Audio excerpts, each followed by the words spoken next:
People friendly పోలీసింగ్తో తలెత్తుకొని పోలీసులు పనిచేసే పరిస్థితులు గతంలో ఉండేవి. స్పందన అనే కార్యక్రమం ఉండేది. ఆ స్పందన అనే కార్యక్రమంలో వైఎస్ఆర్ కాంగ్రెస్ పార్టీకి సంబంధించిన వాళ్ళ సమస్యల కన్నా తెలుగుదేశం పార్టీ వారికి సంబంధించిన సమస్యలు ఎక్కువగా పోలీసులు సాల్వ్ చేసేవాళ్ళు, కలెక్టర్లు సాల్వ్ చేసేవాళ్ళు. ఆ రకంగా ఎక్కడా కూడా వివక్ష అనేది చూపకుండా ఎవరికి ఏ సమస్య వచ్చినా కూడా పోలీసింగ్ అనేది కానీ సమస్యలు సాల్వ్ చేయడం కానీ తలెత్తుకొని చేసే పరిస్థితులు గతంలో ఉండేటివి అధికారులకి. ఈరోజు ఆ అధికారుల పరిస్థితి ఏమిటి అని అంటే, చంద్రబాబు నాయుడు గారి మాట ఏ పోలీస్ అధికారి అయినా కూడా వినకపోతే వాళ్ళ పరిస్థితి ఏమిటి అని అంటే, డీజీ స్థాయిలో ఉన్న అధికారి సైతం, పిఎస్ఆర్ ఆంజనేయులు డీజీ స్థాయి అధికారి, ఈయన మాట వినకపోతే తప్పుడు కేసులు పెట్టి అరెస్ట్ చేశారు. మరో డీజీ స్థాయి అధికారి సునీల్ కుమార్ను, మరో అడిషనల్ డీజీ సంజయ్ను, దళిత ఆఫీసర్లు వీళ్ళంతా, ఇంకొక బీసీ ఆఫీసర్ ఐజీ కాంతి రాణా టాటాను, డిఐజీ ఎస్సీ అధికారి విశాల్ గున్ని, వీరందరిపై తప్పుడు కేసులు పెట్టి సస్పెండ్ చేయించారు. ఎందరో ఎస్పీ స్థాయి అధికారులపై తప్పుడు కేసులు పెట్టి విచారణ పేరుతో వేధిస్తూ ఉన్నారు.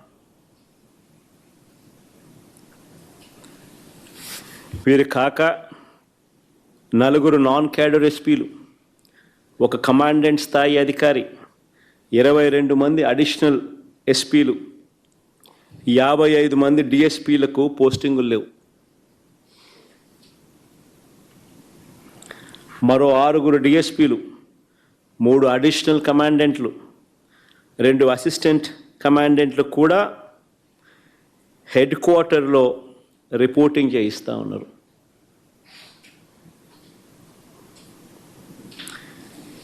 8 మంది డిఎస్పీలు సస్పెండ్. వీరు కాక మరో 80 నుంచి 100 మంది ఇన్స్పెక్టర్లు, 100 మంది కానిస్టేబుళ్ళు విఆర్లో ఉన్నారు. చంద్రబాబు నాయుడు గారి మాట ఎవరైతే వినరో వారి పరిస్థితి ఇది. రాష్ట్రంలో ఎంతటి దుర్మార్గపు పాలన నడుస్తూ ఉంది అని చెప్పడానికి ఇవన్నీ కూడా ఉదాహరణలు. కేవలం తన మోచేతి నీళ్లు తాగే అధికారాలను మాత్రమే తాను పెట్టుకొని వాళ్ళను కరప్షన్లో భాగస్వాములను చేసుకుని ఈరోజు రాష్ట్రంలో పరిస్థితి ఏమిటి అని అంటే, డిఐజీ అనేవాడు మాఫియా డాన్. ఆ జోన్కు ఆయన కింద సిఐలు, ఓ డిఎస్పి, అదే ఆయన ఆర్మీ. ఆ నియోజకవర్గంలో జరిగే ఇసుక కానీ, నియోజకవర్గంలో జరిగే మద్యం కానీ, ఆ మద్యం బెల్ట్ షాపులు నిర్వహించాలన్నా దాని పర్మిషన్ కానీ, ఆ నియోజకవర్గ స్థాయిలో ఏ పరిశ్రమ నడవాలన్నా కూడా ఎమ్మెల్యేకి ఇచ్చే కప్పం దాకా, ఆ నియోజకవర్గంలో పేకాట క్లబ్బులు నడిపే విషయంలో కానీ, ఏ విషయంలోనైనా కానీ డిఐజీలు ఆధ్వర్యంలో సిఐలు డబ్బులు కలెక్ట్ చేస్తారు. వీళ్ళు ఎమ్మెల్యేలకు ఇస్తా ఉన్నారు రివర్స్.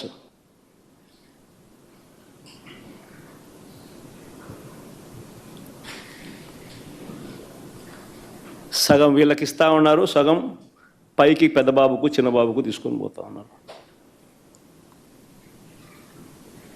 డిఐజీలతో నడిపిస్తూ ఉన్నారు కలెక్షన్ కార్యక్రమాన్ని.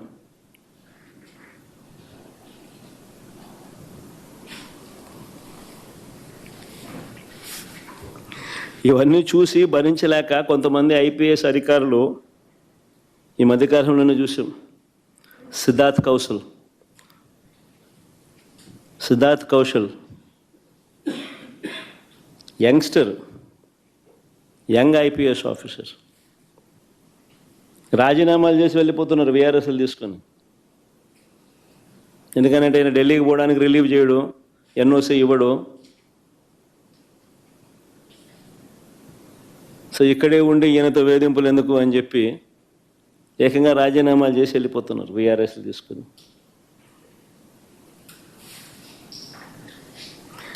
ఏ ప్రభుత్వమైనా గట్టిగా పని చేస్తే, ఏ ప్రభుత్వంలో అయినా పోలీసు వ్యవస్థ అన్నది గట్టిగా ఉంటే నేరాలు చేసేవాళ్ళు రాష్ట్రం వదిలిపెట్టి వెళ్ళిపోతారు.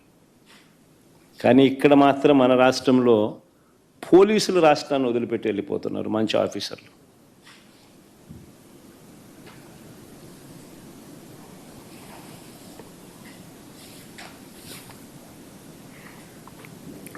నేను అడుగుతా ఉన్నా, చంద్రబాబు నాయుడు గారు ఇన్ని సంవత్సరాలు 45 ఏళ్ళ ఇండస్ట్రీ అంటాడు, ఇన్ని సంవత్సరాల రాజకీయ జీవితం అంటాడు.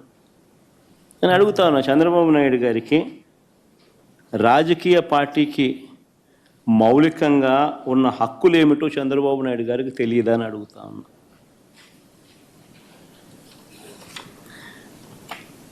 మరి పెద్ద మనిషి ఇన్నాళ్ళు రాజకీయాలు ఎలా చేశాడని అడుగుతా ఉన్నా.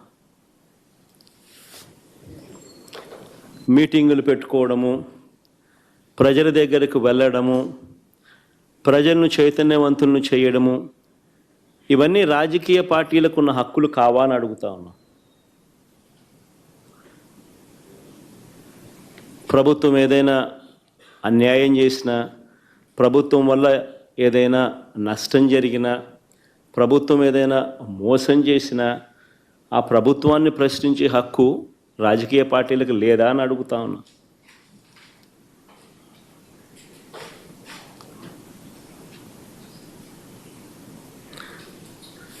ఈ రాష్ట్రంలో నిజంగా ప్రజాస్వామ్యం అనేది ప్రమాదకర పరిస్థితుల్లో ఉంది.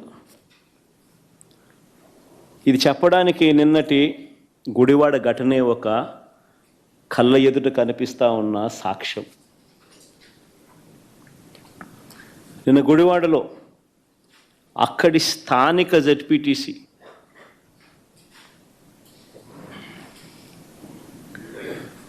కృష్ణా జిల్లా పరిషత్ చైర్పర్సన్ ఒక బీసీ మహిళ, నా సోదరి హారిక,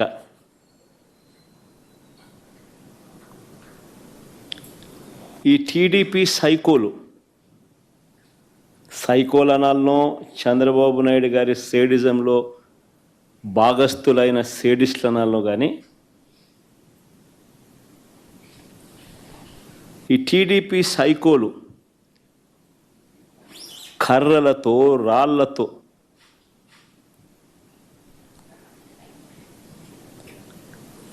దాడి చేసిన ఘటన.